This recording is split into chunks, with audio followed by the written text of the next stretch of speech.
j'aime tant l'approcher? Pourquoi j'aime tant lui?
Alléluia. Jésus nous donne le problème de l'aide de maman aussi. Amen. Et nous venons à Bondaï Walepi. Nous saluons toutes les églises en Est qui sont présentes.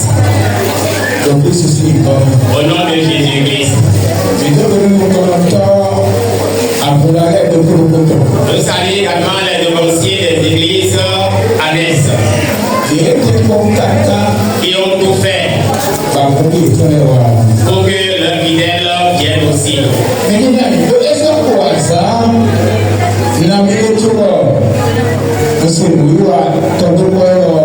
Parce que j'ai été informé du site événement de la fraternité juste à quelques jours. Amen. Amen. Mais ils ont tout fait. Et c'est vraiment agréable. Amen. Amen.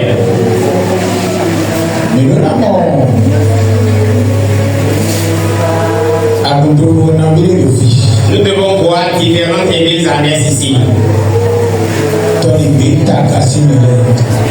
Les membres de l'église Tony Beta.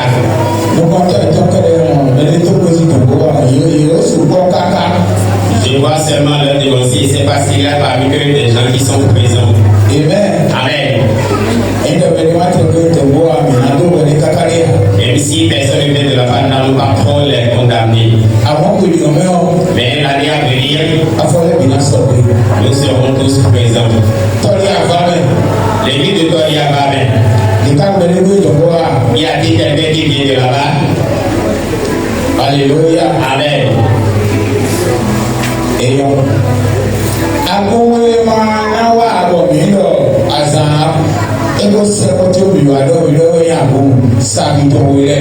c'est seulement les deux églises de stabilité ne vont pas venir parce qu'ils sont informés jusqu'à quelques jours de l'événement. Alléluia. Amen. Donc, donc normalement nous devons voir toutes les autres églises à l'Est présentes.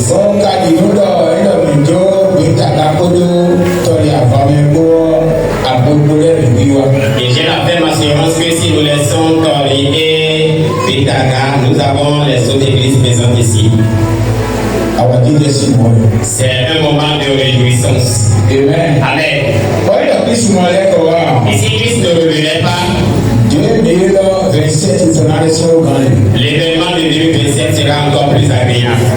Amen. Amen. Amen. Amen.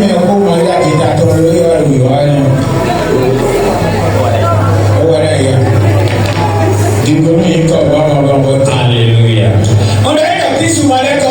Et si Christ ne revenait pas, l'événement de l'année 2027 sera plus jovial. Parce que nous allons cibler sur chaque église. Amen. Comme nous venons de faire à Razonto, l'an 2027, nous allons le faire dans une autre église. Amen. Alléluia. Amen.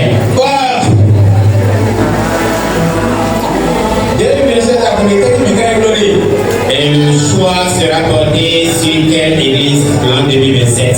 Amen. C'est pas moi qui vais le dire. Et on dira que j'ai fait mon choix selon mon apparence. Amen. Pour l'année 2027,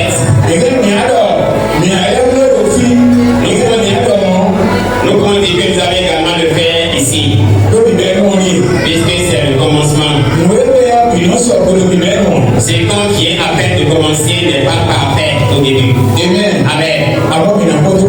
Mais n'allons pas regarder ce cas. Et je crois que la première église présente est l'église de Pénier. Je crois que c'est la première église présente. Alléluia. Amen.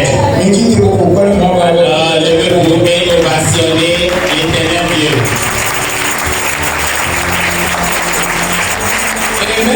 Amen.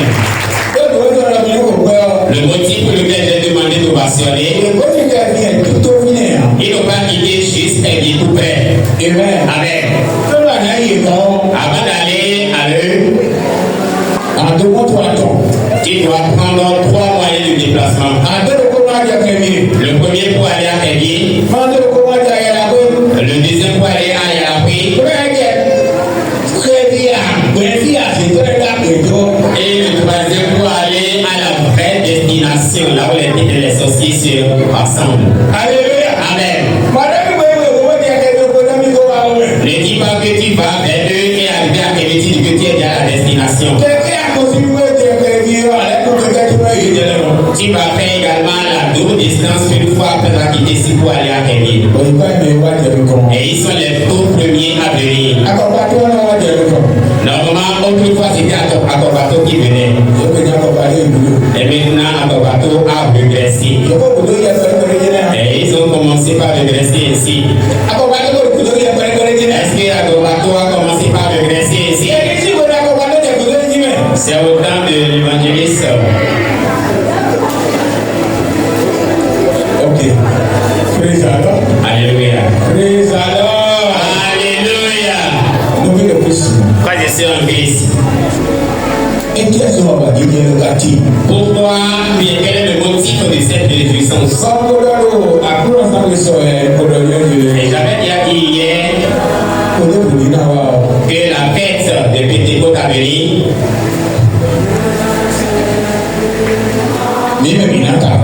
nous allons tous coudre un paille.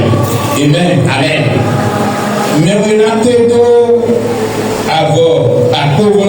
Deux personnes vont coudre une pièce, une demi-pièce. Amen. Amen. Donc si tu n'as pas 2000 francs pour acheter la demi-pièce, alors tu vas acheter pour 1000 francs qui revient à 3 mètres. Et coudre. Et l'année 2027, nous allons porter cette tenue sur nos différentes églises. Et le lundi de Pentecôte, nous allons également porter la même tenue sur l'église que nous allons rendre visite. Alléluia. Amen. Que Jésus te bénisse.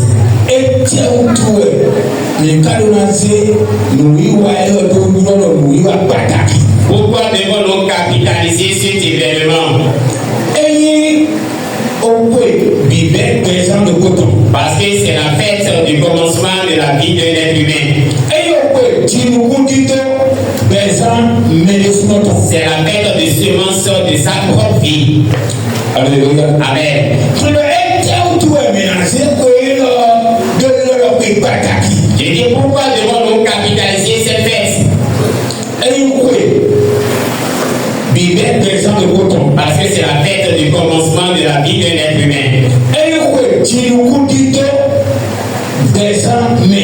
C'est la fête de semence de sa propre vie.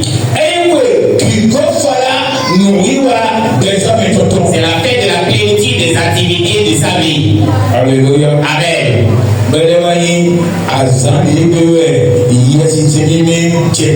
Et également, c'est plus le jour où le Saint-Esprit est descendu. Alléluia. Amen.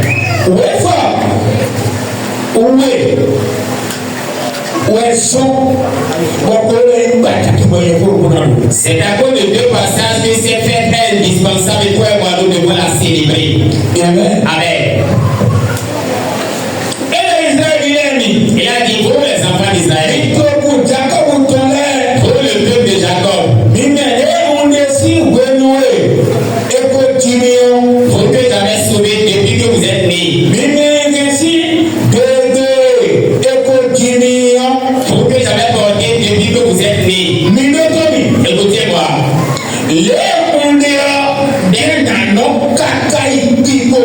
Je serai tel que je suis jusqu'à ma vieillesse.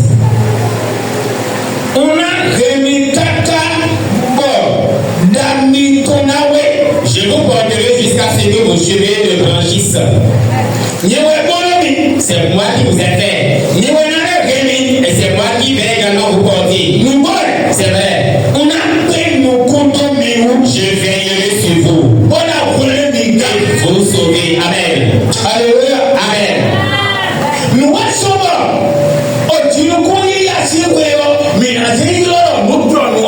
Voilà la raison pour laquelle nous devons capitaliser la fête de la boisson. Parce que le Dieu qui a créé l'univers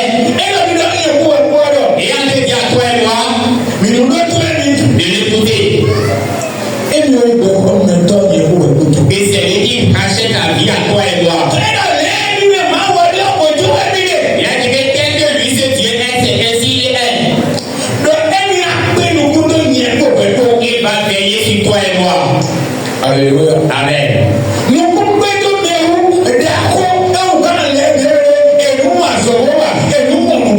Le fait de veiller sur un être humain qui est le plus cher est qu'on trouve de travail, qu'on trouve à manger.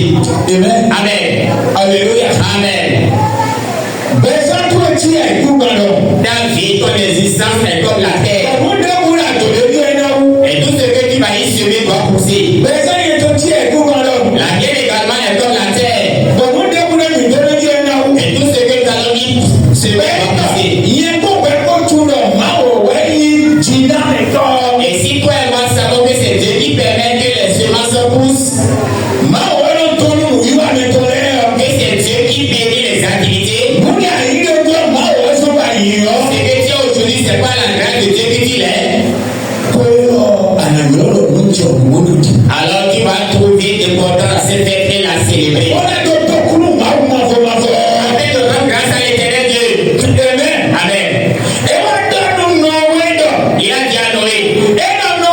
Il a dit Noé. Il a dit est la terre.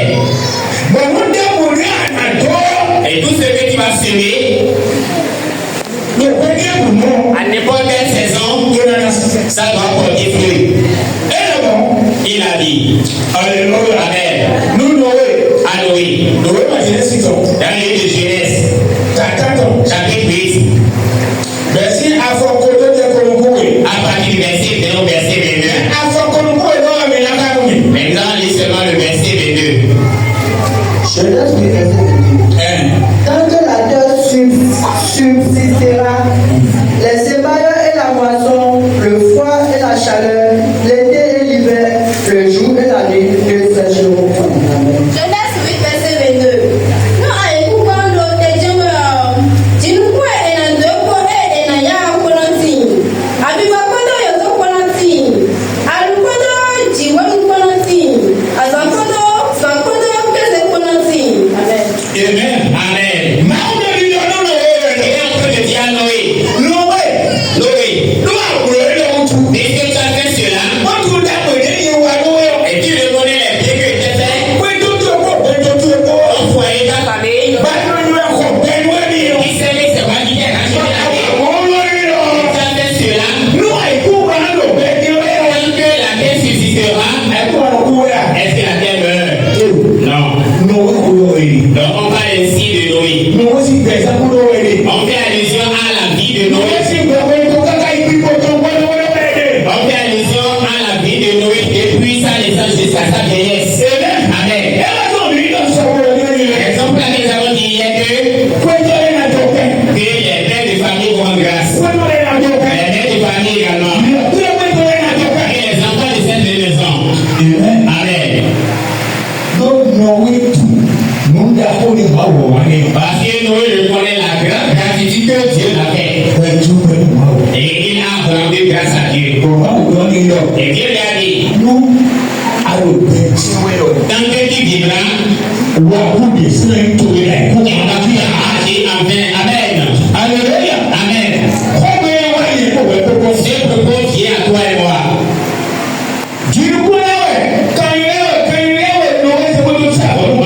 Noé a rendu grâce à Dieu pour avec des animaux. Amen.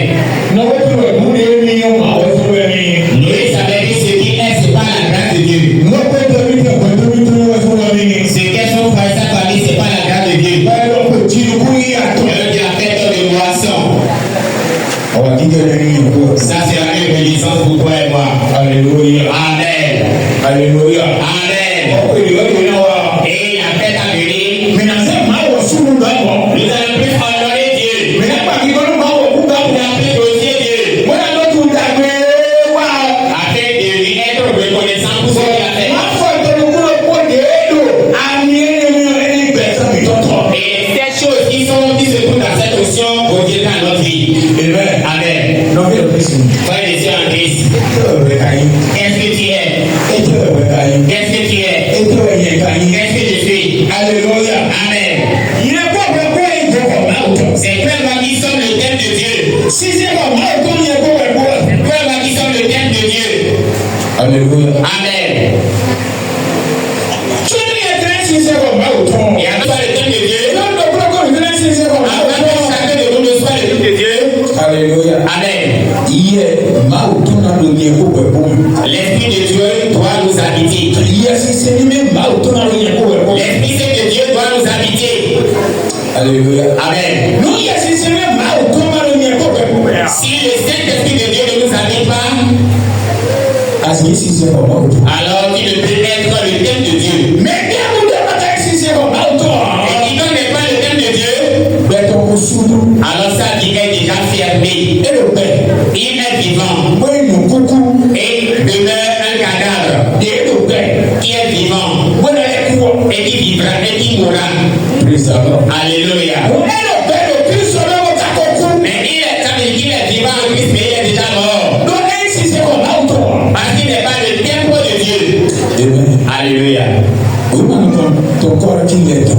livre de 1 Corinthiens, chapitre 3, du verset 16 au verset 17. 1 Corinthiens 3, verset 16 à 17. Verset 16. Mais tout le temps, si c'est verset 17.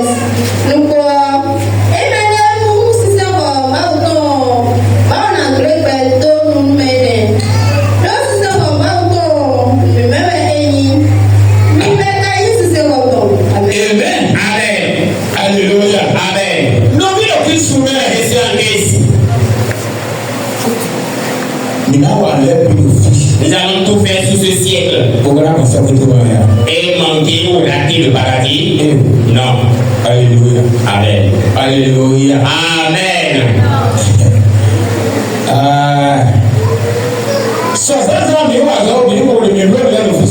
Et hier matin, nous avons effectué des événements ici.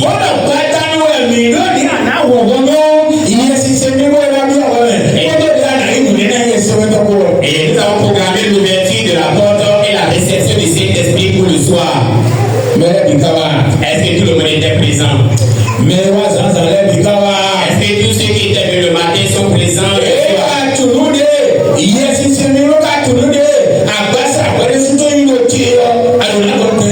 Si tu reconnais l'importance du Saint-Esprit et ce qu'est également ton corps, alors tu ne seras pas absent à ce lieu. Amen. Amen. Frères et sœurs en Christ,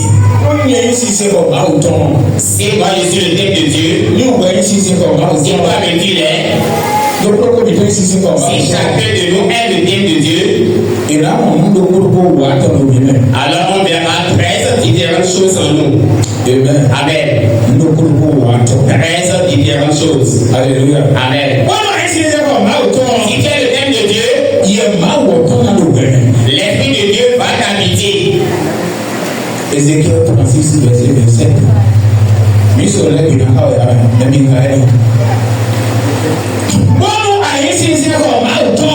le thème de Dieu, l'Esprit de Dieu va demeurer en toi. Ézéchiel 36, verset 17. Fils de l'homme, ceux de la maison d'Israël, quand ils habitaient leur pays. Ézéchiel 36, verset 27. Ézéchiel 36, verset 27. Je mettrai mon esprit en vous, et je ferai en sorte que vous suiviez mes ordonnances, et que vous observiez et pratiquiez mes lois.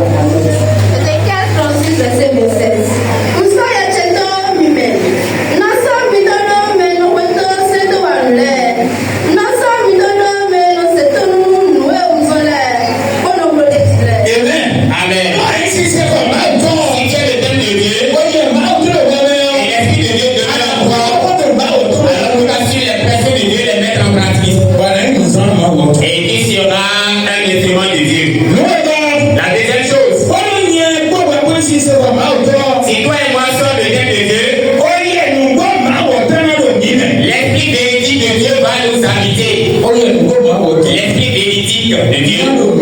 Va demeurer en nous.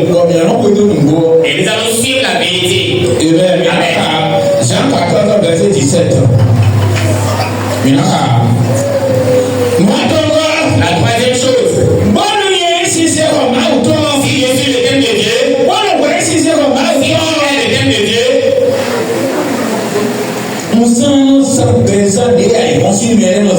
je vais plus mener ma vie telle que ceux du monde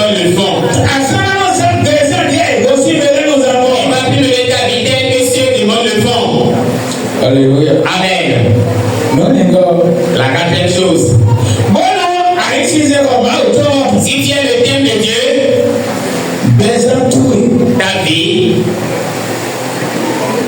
N'a comme nous commet. sera remplie d'enseignements Yes, c'est bien maintenant. du Saint-Esprit Et c'est encore nous commet. Aïe, maintenant. et non des enseignements modernes. Amen. Amen.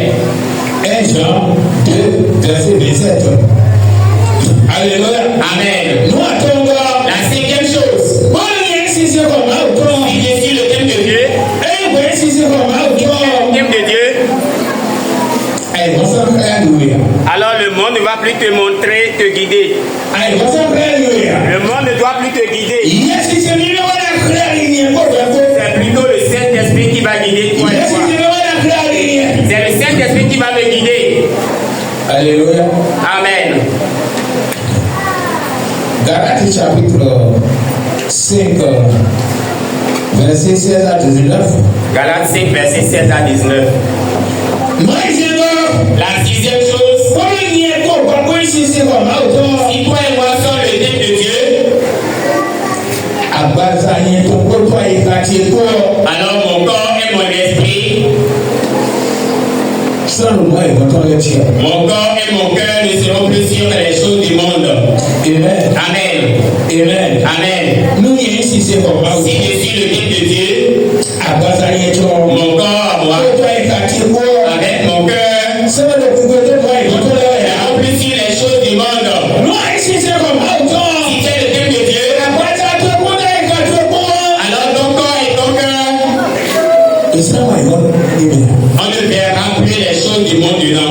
Nous, on a encore le tirer ton. 1 Corinthiens, T'as les yeux à fort. Pour le coup. chapitre 6, verset 19. Nous, te regardons. La septième chose. Comment ici, c'est comme autant. Si tu es le thème de Dieu, Comment ici, c'est comme si autant.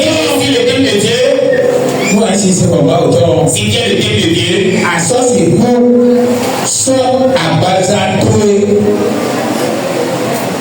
Donc, pire. Non, mais c'est bien aussi comme ça.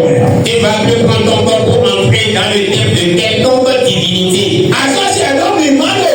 Vous, si c'est les meilleurs. Tu n'auras plus part aux activités d'idolâtrie. À c'est n'importe quoi. Vous avez bonsoir, on peut faire la sauce, c'est le bon mort. Tu ne pourras plus participer aux cotisations d'idolâtrie. Voilà, prends les va donner là-bas. Non. Alléluia. Amen. 2 Corinthiens 6, verset 16. Nous attendons. La huitième chose. Bon, si c'est comme autant. Si tu es le thème de Dieu, Il y a un homme qui sous l'eau, des entourés. on verra Christ dans ta vie. Quel est notre créateur? C'est Christ ton mari. Ta manière de demeurer debout va démontrer que tu es enfant de Christ. Nous, il y a si c'est comme autant. Si je suis le thème de Dieu, Il y a un homme Christ, le présentier. on verra Christ dans ma vie.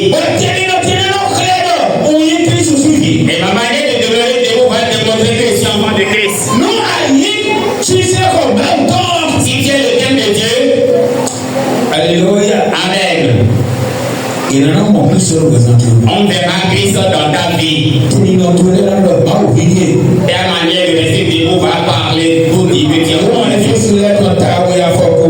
Éphésiens chapitre 2, le verset 20.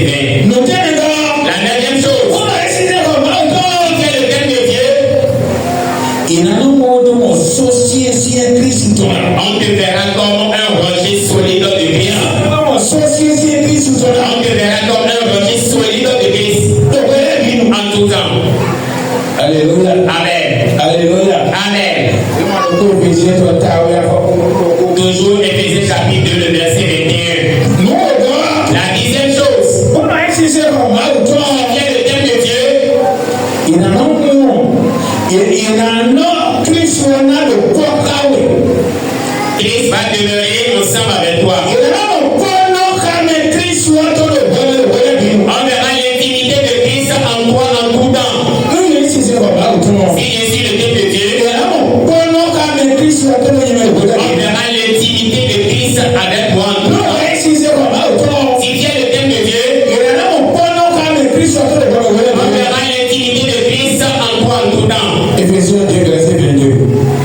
Éphésiens 2, verset 22. Nous, on est content. La 11e chose. Voilà, ici, il est comme ça, Quel est le thème de Dieu? il n'en a eu un window. Pour d'autres Christ. On t'appellera disciple de Christ. Pour d'autres Christ. Disciple de Christ. Donc, il en a un moment où il va trouver les bidons. Puisqu'ils verront tes activités, tes œuvres en tout temps. Bah, maintenant, là, on est d'accord. Et même si tu ne programmes pas la grande commission, Alors, mais il va pour d'autres Christ. on dira que celui-ci est le suiveur de Christ. Amen. Amen. Hébreux 3, verset 6. Hébreux 3, verset 6. Nous, on est d'accord. La 12e chose. Voilà, ici, c'est comme ça, au corps. Si tu es le thème de Dieu, À jamais Christ tolère. les œuvres de Christ Nano mia no kumo le wele binu. vont plus te préoccuper en tout temps. Ala no se mo agoje.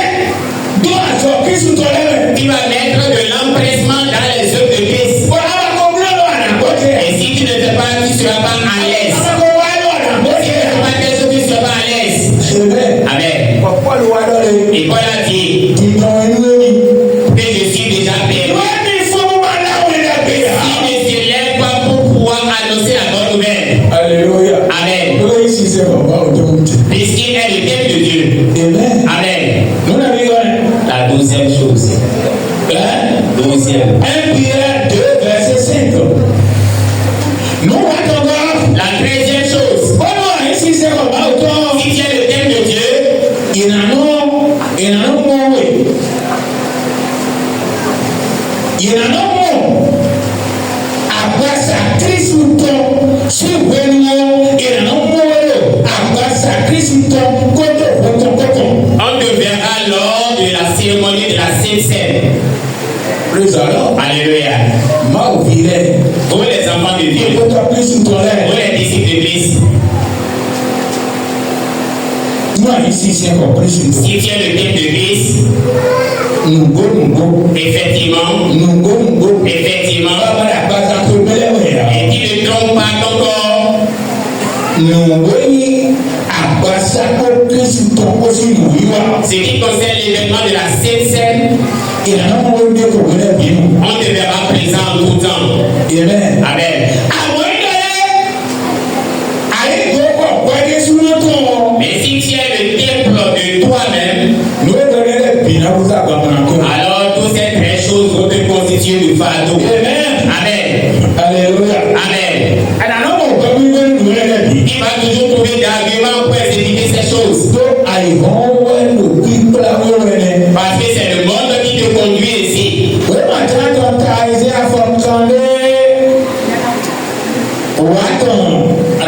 Jean 6, verset 53, 58. Alléluia. Amen. Christ va dans le frère. Il s'est dit que Mais dès que vous avez mis pour le temps, quand se dit son disciple, il n'a pas participé à son corps et à son sang, ne fait pas partie de ses disciples.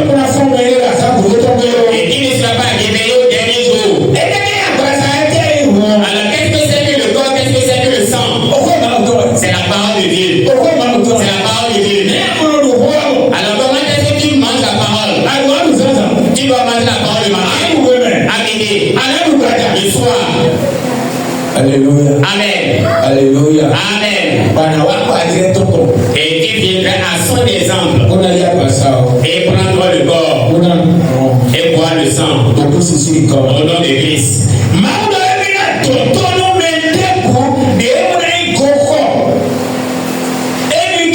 Il y a des qui va punir quiconque n'est pas son bien et qui demeure debout.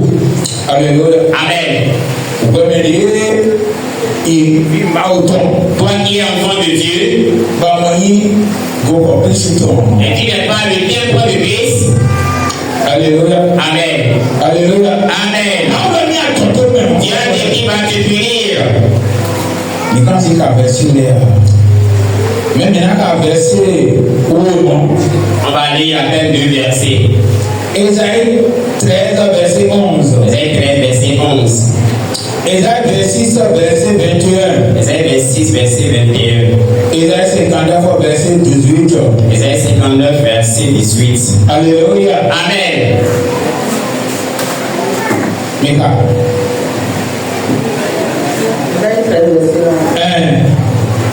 Je punirai le monde pour sa malice et les méchants pour les iniquités. Je ferai sortir la guerre des auteurs et j'abattrai l'arrogance des tyrans. Amen. Verset 11. Maudo, non d'autres nous beurre, là, t'as qui coton, non d'autres nous mêlés, non nous balabala, et nous dosineux. Tu m'as pris un dodo, goyuelo, non soupe et tondo, à tchèque, non, la palmetto, et non, à côté, à yuelo, non, c'est Amen. Amen. Praise the Lord. Alléluia. Praise the Lord. Alléluia. Ils sont ceux-là qui commettent de l'iniquité. Ils sont ceux-là qui sont les orgueilleux. Ils sont ceux-là qui se disent sont propres. Ce sont ceux-là qui ne sont pas le type de Dieu. L'Esprit de Dieu n'habite pas en eux. Quand bien ils sont dans le type de Dieu, ils font tout. Et ils ne sont pas le type de Dieu. Leur temple devient le corps de Dieu. Et ils ne feront que faire des choses qui n'ont pas de valeur, des choses viles. Amen. Et j'avais dit ici, d'enlever l'habit du fait d'être, de vivre dans l'opulence.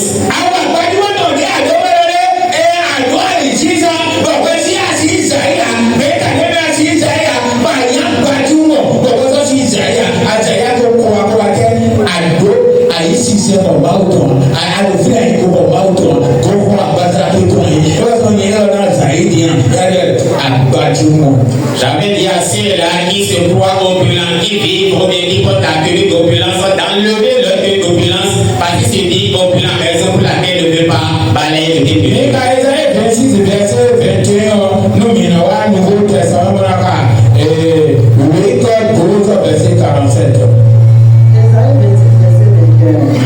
Car voici, l'Éternel sort de sa demeure pour punir les crimes des habitants de la terre. Et la terre mettra le sang à nu.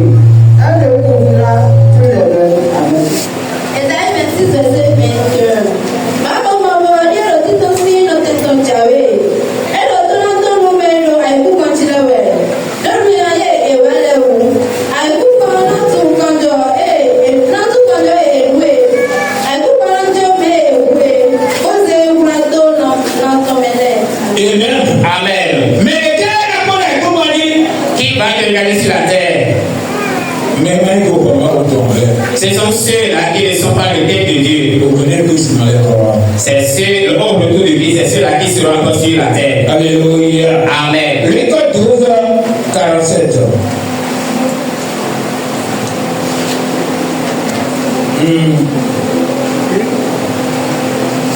Luc 12, verset 47. Mais c'est un cas où nous quand on nous dit, bon, ma casse, quand on nous dit, et là, nous va dessus. Alléluia. Amen. Toi et moi, nous sommes des serviteurs. Et Christ est notre chef. Et c'est que le chef a dit nous l'avons pas fait. Et nous faisons ce que nous voulons. Alors tu dois faire, oui, tu dois faire ce que tu veux. Parce que tu as reçu Christ. Mais tu n'es pas encore le temple de Dieu. Si tu es le temple de Dieu, alors le Saint-Esprit va demeurer en toi et te conduire et t'enseigner toutes choses. Et tu vas les mettre en pratique.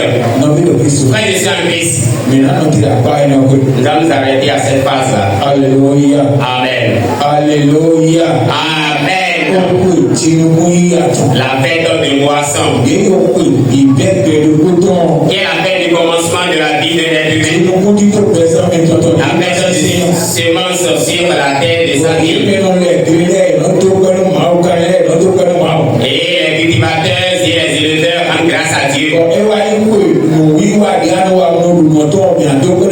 Et cela constitue la fête de l'activité que tu fais pour manger. Nous allons rendre grâce à Dieu. Nous avons déjà fait toutes ces choses hier. Aujourd'hui, nous rendons grâce à Dieu. Et cette réjouissance n'est même pas encore assez suffisante. Si ce n'est pas le défaut du temps, nous allons plus adorer Dieu. Afin d'élever sa gloire. Et on dit encore que c'est encore en ce jour que le Saint-Esprit est descendu pour toi et moi. Afin que nous quittions l'ancienne habitude et revêtons maintenant la nouvelle vie de Christ. Et toi et moi sommes des disciples de Christ. Et obligatoirement, notre corps doit être le temple de Dieu. Et le Saint-Esprit va nous habiter. Si le Saint-Esprit est en nous, amen. Nous ne pouvons plus nous comporter comme ceux du monde.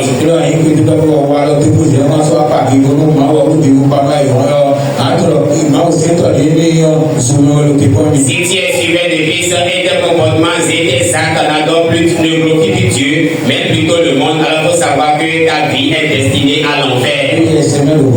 Puisque le Saint-Esprit n'est pas en toi. Tiens-toi sur tes pieds. Tiens-toi sur tes pieds. Tiens-toi sur tes pieds. Tu vas prier. Tu vas dire Seigneur, je suis devant toi. Regarde ma vie. Regarde mon existence. Moi-même, je regarde mon existence. Moi-même, je regarde mon existence. Dans ces 13 choses, où est-ce que je me situe? Demande l'aide du Saint-Esprit. Afin que ton corps devienne le temple du Saint-Esprit. Si ton corps est déjà le temple de Dieu, alors demande au Saint-Esprit de plus t'aider. Prie au nom de Jésus-Christ.